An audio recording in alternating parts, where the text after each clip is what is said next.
안녕하세요. 전 자유로운 글쟁이 오선아 작가입니다. 인사드릴게요. 네, 수면 위로 잘 나오는 거 별로 안 좋아하는 사람인데요. 숨어있는 재미가 있어서 숨어있어서 그냥 사람들 세우고 그러는 게 저는 훨씬 더 재미있거든요. 그래서 숨어 있고 싶다는 그런 마음으로 올해를 시작했는데 연락이 오셔가지고요. 이런 무대를 얘기를 하시더라고요. 처음에는 이제 거절을 하려고 했는데 거절을 처음부터 이렇게 딱 전화 받자마자 할 수가 없어서 얘기를 듣고 있었어요. 근데 그 전화 오신 대표님께서 가족에 대한 이야기를 하려고 그런다는 이야기를 하더라고요. 근데 제가 올해 1월부터 가족이라는 두 글자를 놓고 계속 고민을 거듭하고 있었거든요.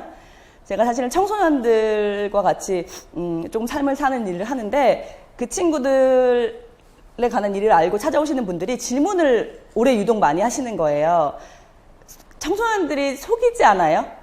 이용하지 않아요? 이런 말씀을 많이 하셔서 그 질문에 대한 고민이 되게 많았는데 저는 속여도 상관없고요. 그렇지도 않아요. 라는 대답을 해놓고 계속 고민을 거듭하다가 얻은 단어가 가족이었어요. 가족이니까 괜찮은 것 같다. 이미 이 아이들이 나에게 가족이 되니까 가족이라서 속아도 괜찮은 것 같다. 여동생이 나에게 3만원짜리 레깅스를 사서 5만원이야 언니 라고 속여도 나중에 그걸 알게 돼도 그렇게 억울하지 않잖아요. 그런 것처럼 가족이니까 괜찮은 것 같다라는 생각이 들었어요. 그래서 가족이란 두 글자로 강의를 준비하려고 가족이라는 두 글자를 놓고 계속 고민을 하고 있었는데 이번 달에 가족이라는 주제로 연사를 구하지 못해서 계속 저 강연 일주일 전에 섭외받았거든요. 일주일 전에 연락을 하신 거였어요. 그 말씀을 딱 하시는데 내 고민과 딱 닿는 부분에 이거 뭔가 있겠다 싶어서 만나 뵙고요. 만나서 한 2시간 정도 이야기를 하는 중에 여기에 와야겠다라는 생각을 했어요. 언제나 한 사람 위해서 오거든요, 저는. 300명이 모이든 500명이 모이든 별로 떨리지 않는 건 저는 300명, 500명 다 울리거나 300명, 500명을 다 감동시킬 수 있는 사람이 아니라는 걸 제가 더 잘 알아요. 그런데 언제나 이 모임 중에 한 명만은 제 이야기가 부족한 이야기가 마음에 닿아서 그분의 새싹이 자라는 일들이 있기 때문에 그 한 사람을 위해 왔고요. 누군지 모르지만 꼭 이 모임에도 있을 거라고 생각이 듭니다.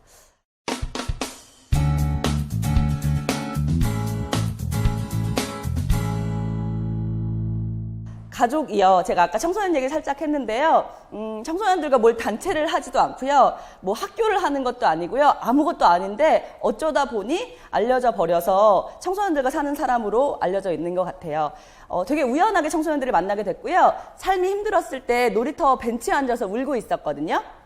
그런데 저쪽에서 이제 막대사탕 물고 있는 청소년들 있잖아요. 놀이터의 한켠에 막대사탕 물고 있는 청소년들 몇 명이 있는 거예요. 근데 제가 막 울다가요. 왜 문득 생뚱맞게 배고플 때 있으시죠? 우리 울음에 집중해야 되는데 생뚱맞게 배가 고픈 거예요. 그래서 이렇게 몸매가 완성되는 것 같아요. 배가 고픈데 또 더 황당하게 먹고 싶은 게 딱 정해져요 또. 치킨이요. 너무 먹고 싶은 거예요 갑자기. 그러니까 가서 가족하고 먹기는 내가 너무 슬퍼서 나왔는데 같이 들어가서 치킨 먹자 그러기는 좀 그래서 그 아이들한테 말을 한번 걸어봤어요. 야 치킨 먹을래? 그랬더니요, 그 아이들 3명이요, 네, 이러고 따라오는 거예요. 그래서 아시죠? 중학교 2학년쯤 되면 뇌가 도망가는 거 아세요? 청소년들하고 함께 있으면 누구나 알 수 있는 사실인데요, 중학교 2학년쯤 되면 뇌가 안드로메다로 가요. 그래서 언제 돌아오냐면 고2 때 돌아와요. 고2 아이들이 뭐라 그러냐면, 수능이 1년 남았어요. 그걸 고2 때 얘기하잖아요. 그 전까지는 지정신이 아닌 거예요. 안드로메다에 뇌를 맡겨놓고 지 마음대로 이제 거의 지키는 하이드로 살잖아요. 그러다가 고2 때쯤 돌아오는데 문득 어른 때까지 돌아오지 않는 분들이 있어요. 생각나시죠? 누군가 한 명. 그분은 그냥 돌봐주시면 돼요. 뇌를 찾을 때까지 돌봐주시면 되는데 이 아이들은 그냥 문득 그냥 같이 먹고 싶은 거예요. 그냥 낯선 나와. 그래서 놀이터에 치킨 배달 오는 거 아세요? 어디든 와요 치킨은. 한강에도 오잖아요. 네. 놀이터에 치킨 배달이 와서 치킨을 같이 먹었어요. 먹었는데 처음 만났잖아요, 저를. 그런데 먹으면서 왜 울었어요? 막 이런 걸 묻는 거예요. 부어 있으니까 그냥 제가 뭐 걔네들한테 얘기하겠습니까? 그냥 그랬더니 나도 어저께 엄마 아빠 싸워 진짜 울었는데. 진짜 어른들은 왜 그러는 거예요? 그러면서 치킨을 먹으면서요. 그냥 자기들의 속 얘기를 하기 시작하는 거예요. 그래서 그렇게 2시간 동안 치킨을 정말 맛있게 먹었어요. 그리고 이제 그 며칠이 지나서 또 그 놀이터 앞을 지나가는데요. 그 아이들 3명이 한 2명 정도를 더 데리고요. 저를 지나가는데 저를 부르는 거예요. 쌤! 이래요. 나 처음 치킨 먹은 거밖에 내가 한 일이 아무것도 없거든요. 저한테 선생님이래요. 쌤이래요. 왜? 그랬더니 치킨 또 안 먹어요? 그러는 거예요. 또 치킨을 먹었어요. 그렇게요, 아이들이, 저와 치킨 먹는 아이들이 그냥 늘어나기 시작했어요. 제가 한 건 아무것도 없어요. 제가 뭐 농담반 진담반으로 저는 야매 상담가라고 얘기하거든요. 상담에 대한 전문적인 지식도 없었고요. 저 그냥 문해창작과에서 소설 전공한 날라리, 정말 오타쿠적으로 그냥 글만 쓰고 박혀있는 걸 가장 좋아하는, 혼자 영화 보러 다니고 그런 인간 있잖아요. 그런 인간의 전형이었는데 이 아이들이 따라오면서 더 힘들었던 건 뭐냐면, 제가 그때 하고 있었던 일이 있었어요. 제가 임신 우울증을 좀 심하게 앓고요. 20살인 줄 알았는데 갑자기 임신 얘기하니까 놀라우시죠? 네. 이 분위기로 계속 가실 거예요? 임신 우울증을 앓고요. 제가 6학년, 3학년짜리 딸이 둘 있답니다. 이제 좀 반응 오세요? 네. 아이들 표현으로 개동안이라는 은사가 저에게. 네. 그리고 이제 임신 우울증을 앓고 제가 처음 데뷔한 책이 태교동화였어요. 너무 힘든 시기를 앓고, 제 아기한테 읽어주려는 그냥 이야기를 동화로 출간하게 되었는데요. 출간하고 나니까 나 혼자 좋으라고 내가 태교동화를 쓰지 않았겠다는 생각이 들어서, 저희 구로동에 보면 다문화권 임산부들도 많고요. 어려운 임산부들 많거든요. 그들을 모아서 그냥 무작정 태교학교라는 걸 열어서 그들과 동화 읽고 음악 듣고 체조하고 이런 학교를 열었어요. 근데 그걸 하고 있는 사람인데 머리 빨간색, 초록색, 막 파란색 이런 애들이 같이 계속 치킨을 먹자고 쫓아다니니까 주위 사람들의 시선이 별로 좋지 않을 거 아니에요. 그런데 저는 이 아이들이요, 왜 만나게 해주셨는지가 너무 궁금한데 계속 만나게 되는 거예요. 너무 좋은 거예요, 이야기하면. 그래서 계속 제 마음속에 물음이 있었어요. 근데 어느 날 문득 떠오르더라고요. 제가 처음에 임신을 했을 때요, 그 초음파, 임신하신 우리 어머니들 아시죠? 초음파 사진 딱 처음 하면요, 여자분들은 되게 신기한 게요, 이만한 점을 보면서 의사가 말해요. 임신입니다. 당신의 아기입니다. 그러면 여자들은 이만한 점을 보고 내 아기라는 걸 그냥 전인격적으로 받아들이는 거예요. 옆에 있는 남편 뭐라 그래요? 어디요? 뭐가요? 저기 손이 나와요? 단순한 뇌로 얘기하거든요. 남자분들은 4살 때 공 하나면 하루 종일 노는 분들이잖아요. 그런 분들이 그대로 크잖아요. 그러니까 그냥 믿질 못하시는 거예요. 근데 여자 엄마라는 건 되게 신기한 것 같아요. 점 하나만 봤는데 그냥 내 애기 그 감동이 벅차 오르는 거예요. 내 삶이 그렇게 힘들었을 때 아이가 생겼는데 그 점 하나가 내 아기라는 것이 온 우주가 된 것처럼 너무 감동 있거든요. 문득 저에게 떠오른 이미지가 자궁의 이미지였어요. 자궁이요, 점 하나만 들어와도요, 이 아이를 내 애기가 아니라고 의심하지 않아요, 엄마들은. 그리고 이 아이를 키워서 출산하고요, 이 아기를 처음 안아본 순간 내 애기라는 걸 다 받아들이게 돼요. 남자분들은 언제 받아들이는지 아세요? 그 아기가 아빠라고 처음 불러줄 때요. 그 전까지는 계속 맞아? 막 이러면서 되게 맹숭맹숭하게 받아들이는데 엄마들은 그렇지 않거든요. 자궁, 어떤 청소년이 나한테 오던 이 아이가 점이던 파란 머리든 빨간 머리든 품어서 다시 출산해야겠다. 그렇게 품으라고 나한테 보내주시나 보다, 이런 생각을 하게 됐어요. 그리고 그 아이들과 그냥 전혀 전문적인 거 가르치는 거 아무것도 하지 않았고요. 울면 같이 울었고요. 넘어지면 그냥 같이 넘어졌고요. 웃으면 같이 웃었어요. 물론 한 가지 있죠. 치킨을 먹었어요. 그렇게 열심히 치킨을 먹는데 카드 값이요, 거의 치킨 값으로 2배가 되고요. 제 수입으로는 어떻게 감당할 수 없게 되었어요. 어떡하지? 라고 하는데 정말 우연히 어느 단체에서 강의 요청이 왔고요. 청소년들에게 강의를 앞에 딱 섰는데 첫 강의가 500명이었어요. 딱 앞에 서는 너무 떨리는 거예요. 너무 떨리는데 그 아이들이 너무 예뻤어요. 그래서 나는 강의하러 온 사람 아니고 수다 떨러 온 사람이야. 반말로 할게. 그리고 말을 까고 강의를 하기 시작했어요. 그 다음부터 안 불러주실 줄 알았는데 신기하셨나 봐요. 그래서 그게 4년 전이고요. 지금까지 계속 5년째 청소년들 만나면서 청소년들에게 강의하면서 살고 있어요. 많이 잘 숨어서 그렇게 살고 있었어요. 태교와 청소년 맞지 않는데 저에겐 그 자궁의 이미지로 다가오기 때문에 청소년들의 엄마, 청소년들의 누나, 이렇게 그런 마음으로 같이 가족으로 살고 있어요.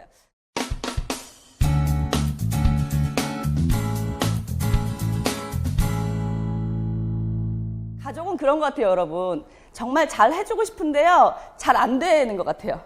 이게 너무 가까이에 내 눈앞에 있다 보니까요, 정말 잘해주고 싶은 마음, 최고로 주고 싶은 마음, 먹고 싶은 거, 정말 맛있는 거 먹을 때 생각나는 거 너무 기적이지 않아요? 누군가를 떠올리며, 우리 이기적인 인간이 누군가를 떠올리며 밥을 먹을 수 있는 것이 가족인 것 같아요. 그런데 그 감사가 사실 가족 안에 있으면 잘 나오지 않아요. 너무 가까이 있어서 모난 부분도 다 알고 있고요. 너무 가까이 있어서 고름이 질질 흘리는 거 보면서도 네가 해, 나도 바빠 라고 얘기하는 게 가족인 것 같아요. 왜 그럴까 생각해 봤어요. 매일 있을 것 같아서 그런가 봐요. 제가 청년들한테 물었어요. 야, 엄마 밥은 왜 안 올려 페이스북에? 야, 엄마 김에 고등어 구워서 그렇게 차려주신 밥은 왜 페이스북에 안 올리고 신사동 가로수길에 맛집만 올려? 에이, 쌤 신사동 가로수길에 한 번 가는 거잖아요. 에이, 엄마 밥 진짜 별거 없어요. 묵은지랑 뭐 고등어랑 뭐 그걸 찍어서 왜 올려요? 야, 그것도 어느 날 어느 순간 무척 그리운데 그럴 수 없는 순간이 와. 그 순간을 위해 그 감사를 지금 올려야 돼. 지금이 언제 끝날지 모르니까. 이런 말을 했거든요. 그런데 그런 것 같아요. 지금이 언제 끝날지도 모르는 건데요. 우리는 눈앞에서 그렇게 배가 가라앉고요. 눈앞에서 그렇게 말도 안 되는 사고들이 일어나는 걸 봤는데요. 내 사람들은 갑자기 사라질 거라는 것을 생각하지 못하는 거예요. 내 사람들은 언제나 있을 것 같아요. 오늘이 마지막일지도 모르는데요. 우리는 그렇게 내일도 알 수 없는 일개 인간인데요. 내일을 너무 자신하며 살아요.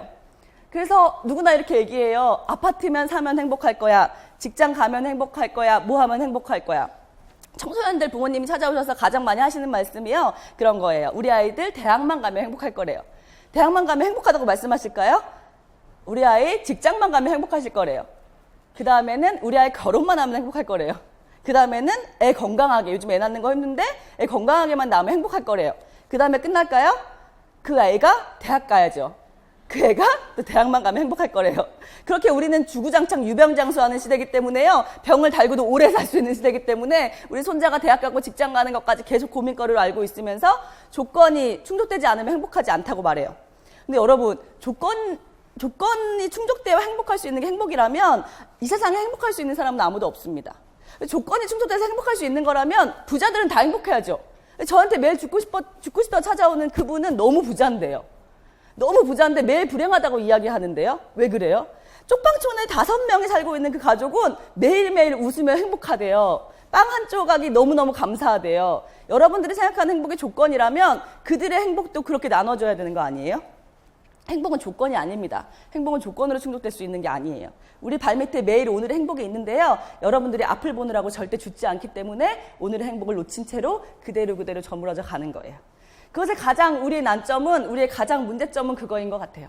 오늘이 또 올 것 같은 거예요. 오늘이 계속 있을 것 같은 거예요. 엄마 밥집은요, 매일매일 먹을 수 있을 것 같은 거예요.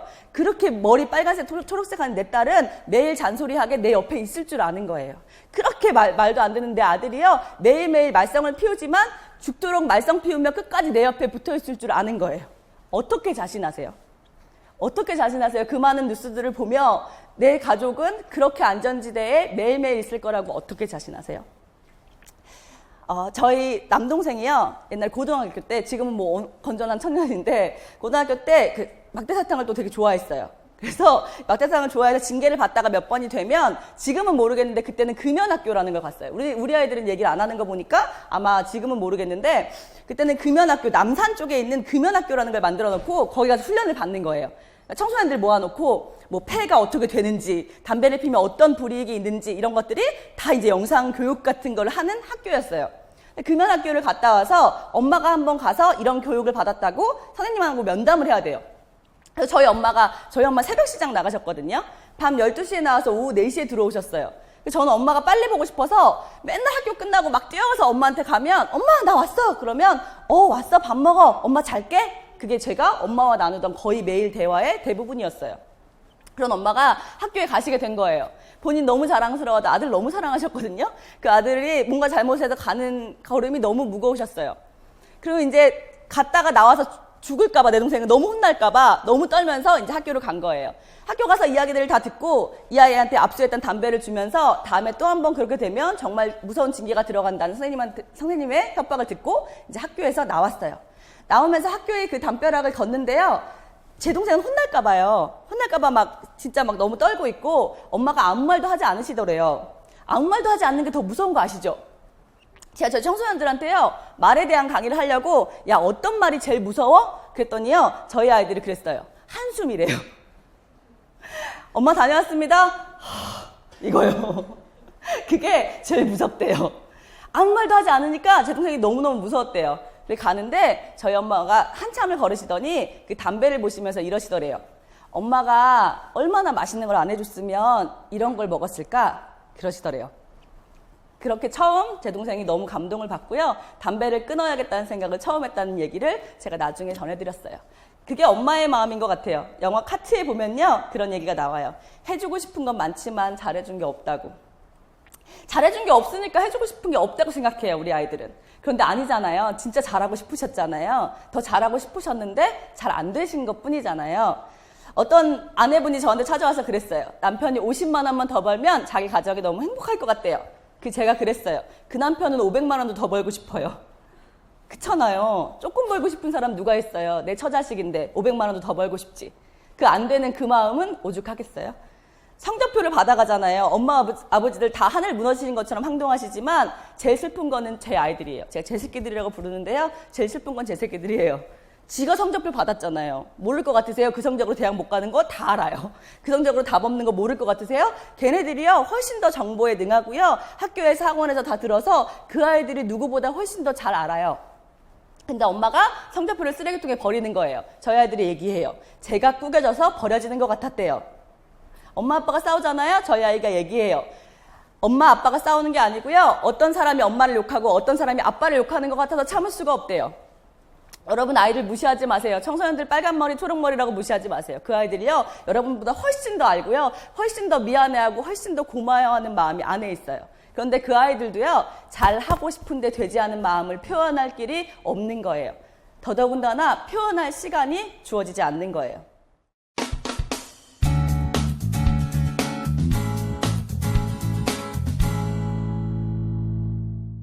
저는 저희 엄마의 밥쯤은 항상 먹을 수 있을 줄 알았어요. 일주일에 한 번밖에는 별로 엄마가 차려주는 밥을 먹을 수 없었어요. 매일 새벽 시장에 나가시니까 어떻게 엄마와 마주 앉아 식탁에 있는 게 별로 없었어요.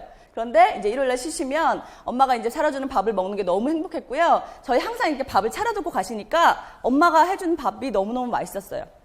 그렇게 엄마는 계속 저희 곁에 있을 줄 알았어요. 제가 고등학교 때부터 교회를 다녔는데요. 이상하게 엄마랑 같이 가고 싶었어요. 저희 아버지는 종교가 있으셔서 같이 못 가요. 저희 아버지는 나교세요, 나교. 자신만 믿는 종교. 제가 지었어요, 그냥. 그 종교에 또 그분이 믿으신 신도 있어요. 참으로 이슬다운 주님이라고요. 이마트에 가면 파는 네, 그런 주님을 너무 많이 믿으세요. 매일 세례 받으셔서요. 매일 그것에 취하셔서 집에 돌아오시면 원반 던지기가 취미셨어요. 집에 있는 원들은 이제 뭐 에어컨도 맞춰보고 명중하는 놀이들을 하시는 거죠. 가끔 우리도 맞고 엄마도 맞고 뭐 그러는 거죠. 그렇게 생활했었는데 엄마랑 아빠는 절대 종교가 있으시니까 종교를 옮기진 않을 것 같고요. 엄마는 다닐 것 같은 거예요. 그래서 엄마랑 같이 가고 싶어서 엄마 교회 좀 같이 가자 그랬거든요. 우리 엄마가 무슨 생각인지 49살 때 가겠대요. 49은 뭐예요? 49은 뭐야 엄마? 그랬더니 50 전에는 리듬살에 가야 될 것 같고 48은 너무 일찍인 것 같대요. 그래서 49살에 가시겠대요. 알겠어. 49이 뭐 왔죠. 항상 도적까지 그날이 금방금방 오잖아요. 49이 왔는데 정말요 깔끔하게 망했어요. 시간이 나버린 거예요. IMF 터지고 도매시장들이 깔끔하게 망해서요 가게를 나갈 수도 없는 상태가 됐어요. 집안에 빨간 딱지가 붙고 엄마는 일자리를 잃은 거예요. 새벽 시장에 나가서 오후 4시까지 자야 되니까 교회를 나랑 같이 갈 수 없잖아요. 나랑 데이트를 할 수 없잖아요. 그런데 깔끔하게 망했기 때문에 시간이 났어요. 그래서 저랑 교회를 같이 다니기 시작했어요. 그리고 몇 달 후에 저희 엄마의 소원이 이루어졌어요. 저희 엄마의 소원이 뭐였냐면요. 살림만 하는 거였어요. 시시하죠? 여러분 살림하시면서 되게 설거지 하기 싫잖아요. 저도 막 그런데 사실은 그게 누군가에게 꿈이라니까요. 우리의 지금의 자리가요. 누군가에겐 꿈이에요. 저희 엄마는 살림만 하는 게 소원이셨어요. 그래서 살림을 막 이제 하다가 이제 설거지를 하고 있는데 저희 아버지가 그러신 거예요. 이제 살림만 해. 저희 엄마가요. 그동안 수없이 아버지가 깼던 접시를 처음으로 깨셨어요. 그러면서 뭐라고요? 뭐라고 했어요? 제가 그 장면을 보면서 드라마 같다고 생각했어요. 믿지를 못하시는 거예요. 저희 아버지가 사업을 시작하게 되시고 일을 하시게 되면서 엄마가 일을 안 해도 되는 상황이 된 거예요. 망했어도 막 다 옷 남은 거 노점에서 팔고 막 그러셨었거든요. 그러셨어요. 그런데 아버지가 뭔가에 깨달음이 있었는지 친구들과 여행을 준비하셨어요.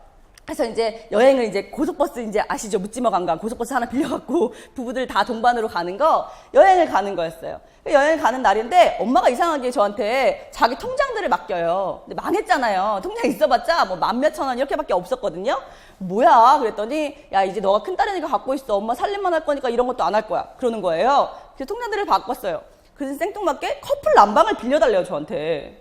그래서 커플 난방을 어떻게 빌려줍니까 엄마를. 그래서 안 된다고 그러다가 결국은 빌려드렸어요. 그렇게 엄마는 설레는 마음으로 저의 커플 난방을 입고요. 설레는 마음으로 여행을 출발했어요. 저희는 더 신났죠. 제 남동생은 군대에 가 있었고요. 저랑 제 여동생은요 완전 신났죠. 아시죠? 부모가 없는 그 신남 아시잖아요. 청소년기에 부모님이 집을 비운 그 상황인 거예요. 그래서 비디오 같은 걸 막 빌려놓고요. 우리끼리 막 열심히 막 보고 있었어요. 근데 제가요, 저는 무서운 걸 진짜 못 보는데 제 여동생은 무서운 걸 잘 봐요. 저한테 무서운 거라고 얘기를 안 하고 무서운 걸 튼 거예요.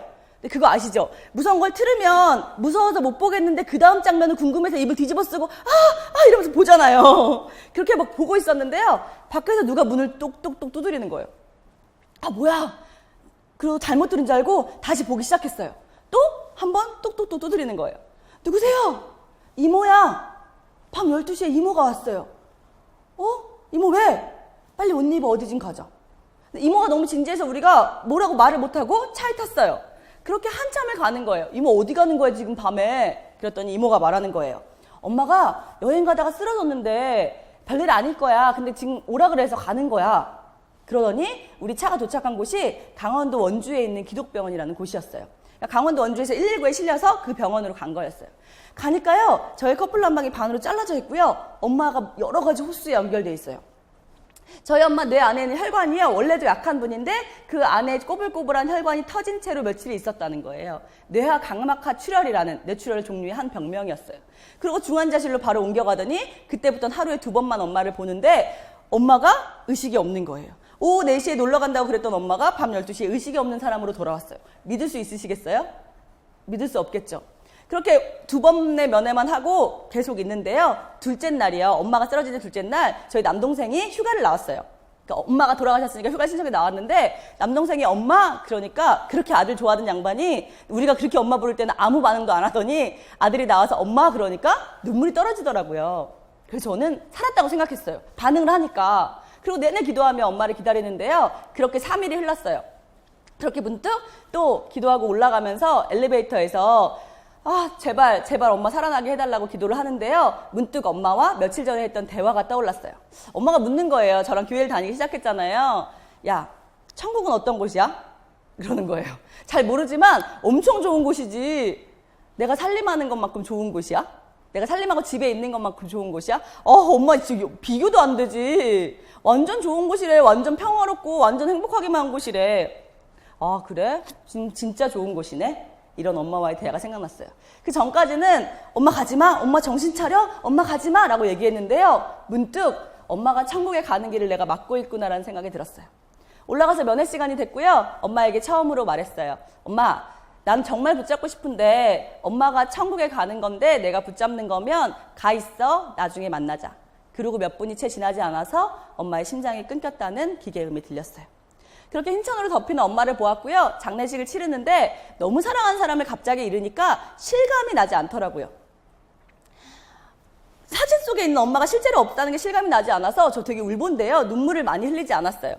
그래서 저희 친척들은 예배드리는 사람들은 저렇게 울지도 않는다고 해코지를 하기도 했었는데요. 정말 눈물이 안 나던데요. 그렇게 장례를 치르고 집으로 돌아왔어요. 그때부터 오열이 시작되더라고요. 엄마가 내가 있던 부엌, 엄마와 내가 뒹굴던 침대에 그녀가 없는 그게 실감이 나기 시작하는데 제 속에서 복받쳐 오르던 오열이 시작되기 시작했어요. 그리고 몇 주간은 울고 짜증내고 화내고 그런 시간들을 계속해서 보냈는데요. 그러다가 문득 이런 생각이 들더라고요. 엄마가 천국에 있는 거잖아요. 그래서 저는 이렇게 보고 다녔어요. 엄마가 나 보라고. 그랬는데 엄마는 천국에 있는데 내 마음이 지옥인 거예요. 야, 그럼 우리 엄마가 볼 때 너무 슬프겠다라는 생각이 문득 든 거예요. 그리고 엄마랑 나는 같이 있는 게 아니네? 이런 생각이 들었어요. 엄마가 천국에 있으면 내 마음도 천국이랑 같이 있는 건데 엄마가 천국에 있는데 난 지옥이야. 그럼 같이 있는 게 아니네? 라는 생각이 들었어요. 여러분들이 을지로에 있고 내가 구로동에 있으면 같이 서울에 있는 거잖아요. 전주에 있는 동생과 제가 같이 대한민국에 있는 거잖아요. 그것처럼 엄마가 천국에 있으면 나도 천국에 있어야 같이 천국을 사는 거구나 라는 생각이 들었어요. 그때부터 제가 마음먹은 게 있어요. 다음에 뭐가 잘 돼서 행복하지 말자. 지금 천국을 누리며 살자. 그것이 저의 모토였어요. 여러분 어떠세요? 지금 천국을 누리고 계세요? 그렇게 모태솔로인 남동생 떠오르시나요? 그렇게 잔소리하는 우리 엄마요 떠오르세요? 그렇게 냄새나는 우리 아빠 떠오르세요? 그렇게 짜증내던 내 한마디가 그를 죽였을지도 모른다는 생각 떠오르시나요? 우리는 무심코 뱉은 말이 그에게 칼이 돼서 돌아갈 때 그의 가슴에 그것이 꽂혀 있는 상황을 너무 많이 봅니다. 청소년들의 모든 상담의 반이 엄마와 아빠에게 들은 말에 대한 상처입니다. 아이들 아무것도 아닌 것 같은데 나도 너무 참아서 참다 어쩔 수 없이 뱉은 말인데 그것이 상처로 돌아올 때가 너무 많아요.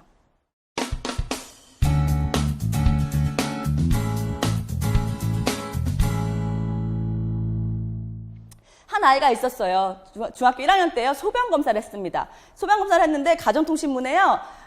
소변검사가 잘못됐으니까 다시 한번 병원에 가세요. 이런 진단이 나온 거예요. 가서 엄마한테 갖다 줬어요. 이 아이가 너무너무 밝은 아이예요. 매일 리더하고 너무 밝은, 누구나 칭찬하는 그런 아이였어요. 갖다 주니까 엄마가 별일 아닐 거라고 당연히 생각했겠죠. 소변검사에서 뭐 다시 잘못됐다니까 소변이 엎어졌거나 그랬나 보다.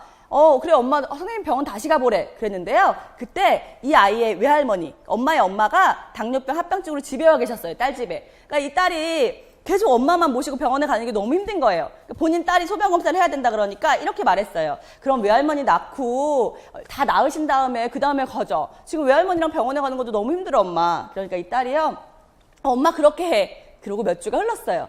외할머니가 다 낳으셔서 집으로 돌아가시고요. 문득 떠올랐어요. 그래서 너 소변검사 다시 해야 된다 그랬지. 우리 병원 갔다가 쇼핑하고 재밌게 놀다가 오자. 가벼운 마음이었어요. 병원에 갔는데요. 소변검사뿐만이 아니라 너무 여러 가지 검사가 진행되는 거예요. 바가지를 씌우나 이런 생각도 들었지만 건강검진 한 번 정도 하는 건 좋으니까 모든 검진을 다 받았어요. 그리고 검사 결과가 나와서 의사선생님실에 들어갔는데요. 의사선생님 첫 마디가 그거였어요. 하루가 급했는데 어머니 왜 이제 오셨어요? 가정통신문 3주 전에 나왔는데 왜 이제야 오셨어요? 왜요? 저희 아이 방광염이 심한가요? 무슨 염증이에요, 선생님? 의사 선생님이 이렇게 말씀하셨어요. 이 아이요, 14살짜리 아이한테는 정말 흔치 않은 일인데요. 만성 신부전증 말기예요.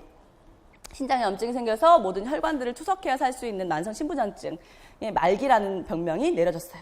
이 아이는 자기가 병을 받아들이기도 전에 투석이 시작됐고요. 모든 가족들은 신장 이식이 적합한지 검사를 했어요. 다행히 아버지가 맞았어요.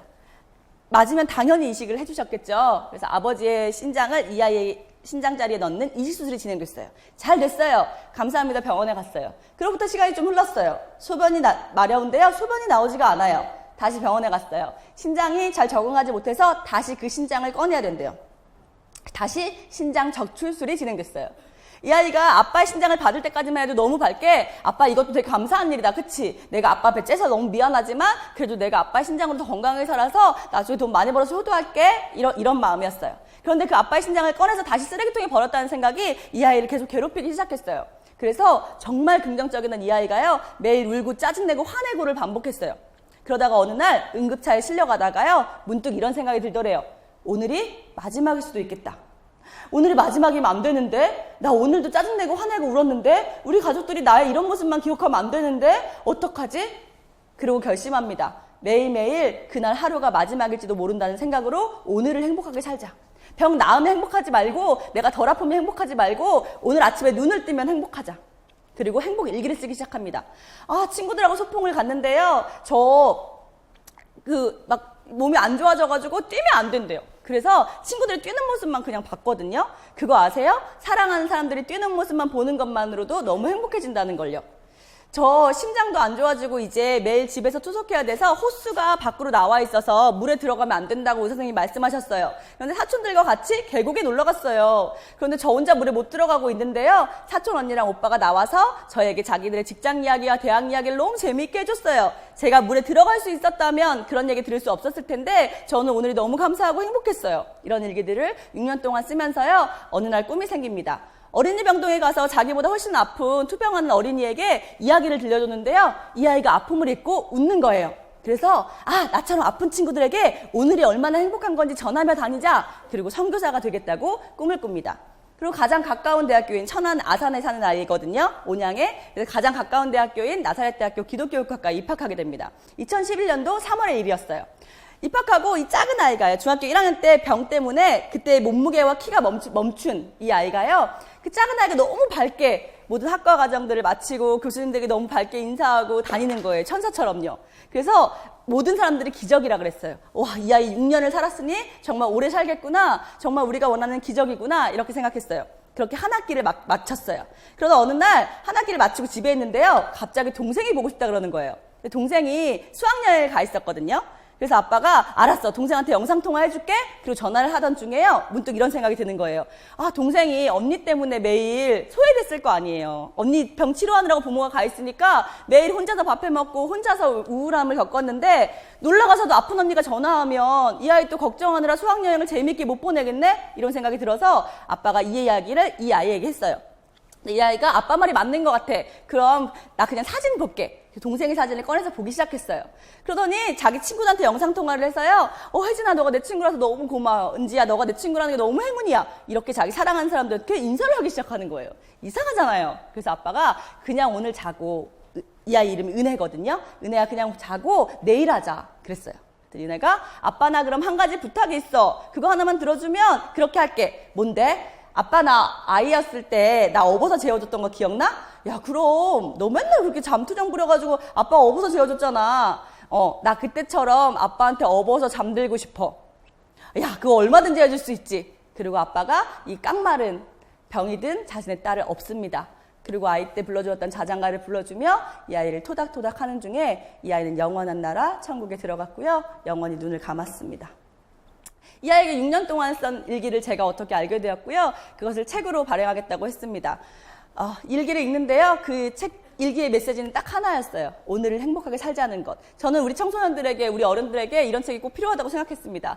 출판계의 반대가 심했어요. 요즘은 안내 일기도 안 읽는다고. 이 평범한 아이의 일기를 읽겠냐고요. 그 반대들이 심했는데 그중에 전 또 한다면 그냥 해버리거든요. 청소년을 데리고 다니는 거 보면 아시잖아요. 그래서 계속 우기면서 작업을 했습니다. 이 아이의 일기를 소설처럼 스토리텔링해서 엮는 작업을 했고요. 이 아이가 공동 저자로 이름을 넣겠다고 했더니 이 아이의 이름을 빼고 제 이름만 넣으면 출간해주겠다는 데가 있었어요. 근데 아니잖아요. 그래서 결국은 우수출판 지원작에 당선이 됐고요. 이 아이의 엄마를 모시고요. 이 아이와 공동 계약을 하고 인쇄들이 이 아이와 똑같은 병에 그런 아이들에게 후원하는 그런 책으로 발간이 되었습니다. 그 책의 제목은 눈물 가득 희망 다이어리입니다. 눈물은 가득한데 희망을 품고 있던 그 아이가 오늘을 행복하게 살라고 이야기하는 책입니다. 여러분, 오늘이 여러분에게 오신다고 자신하시면 얼만큼 오신다고 자신하시는 건 분명히 자만입니다. 우리는 일개 사람이라 바로 한 치 앞도 바로 내일도 알 수 없는 사람들입니다. 그런데 아파트 35평 되면 행복하시겠다고요? 그거 너무 자만이잖아요. 남편 승진하시면 행복하시겠다고요? 그거 너무 재수없잖아요. 아들 대학 가야 행복하시겠다고요? 그럼 행복 언제 올까요? 직장도 보내고 아이도 낳고 그때까지 여러분들을 충족시킬 수 있는 행복은 오지 않습니다. 사람은 일개 사람임에도 불구하고 욕심이 너무 원대해서요. 그 욕심을 내가 채우면서 살기에 너무너무 힘든 상황들이 계속 도래할 거예요. 여러분, 오늘이요, 여러분들 그렇게 싫어하는 내 아들, 딸이요, 여러분들의 눈앞에 있습니다. 여러분, 오늘이요, 이 남편만 아니면 정말 행복할 것 같았던 그 남편이요, 퇴근해서 돌아옵니다. 오늘이요, 정말 저 부인은 좀 저렇게 좀 입고 있지 말지 하는 몸빼바지의 부인이요, 여러분 앞에서 숨 쉬고 있다는 게 기적입니다. 작년 4월 16일 날 배가 가라앉은 이후로 전 청소년 강의를 수도 없이 다녔는데요. 청소년 아이들 앞에 있으면 눈물부터 흘렸습니다. 강사가 주책맞게 울면서 그랬습니다. 숨 쉬고 있는 거 고마워. 그냥 숨 쉬고 있어줘. 숨 쉬고 있는 것만 해주면 작가님이 얼마든지 올게. 그냥 숨 쉬고 있어줘. 그것이 저의 감사였습니다. 저는 여러분이 숨 쉬고 있다는 게 감사합니다. 이곳에 찾아와서요, 제 강의를 들어주셔서가 아니고요. 그냥 여기서 숨 쉬고 계셔주심이 감사합니다.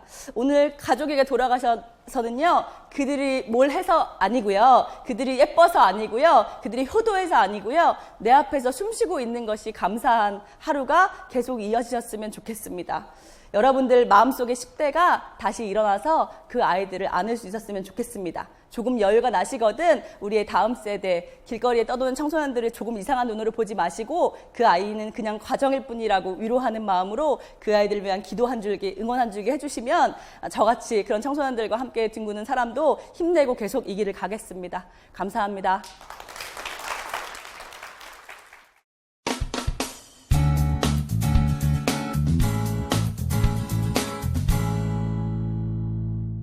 말씀드렸잖아요. 치킨 먹을래? 그냥 공부에 관한 거 아니고요. 뭐 이 아이에 대한 궁금증을 제가 아무렇지도 않게 대해달라고 말씀을 드리면 어른들은 이제 아무렇지도 않게 대하려고 어머 빨간 머리 예쁘다 이렇게 더 오버를 하시거나 아니면 그 반대로 되게 계속 쳐다보시거나 그런 게 있는 것 같아요. 여러분들의 마음속에 이 아이의 지금이 결과라는 마음을 좀 없애주시고요. 저것도 우리 귀걸이 하는 것처럼, 우리 립스틱 색깔 바꾸는 것처럼 너무 자연스러운 일이라는 마음밭이 있어야 내 말에 마음이 담기는 거거든요. 내가 아무리 어떤 말로 자연스럽게 해도 내 마음이 되게 불편하면 이 아이가 느끼잖아요. 우선 그 마음밭이 되시고요. 첫 마디는 아무렇지도 않게, 요즘 누구 좋아해? 배고프냐? 밥 먹을래? 야, 이 아이의 인상이나 이 아이에게 관계되는 걸로 질문하지 않으셨으면 좋겠어요. 그러니까 우리가 그냥 툭툭툭툭 지나가는 말, 아무렇지도 않은 그런 말들로 질문하셨으면 좋겠어요.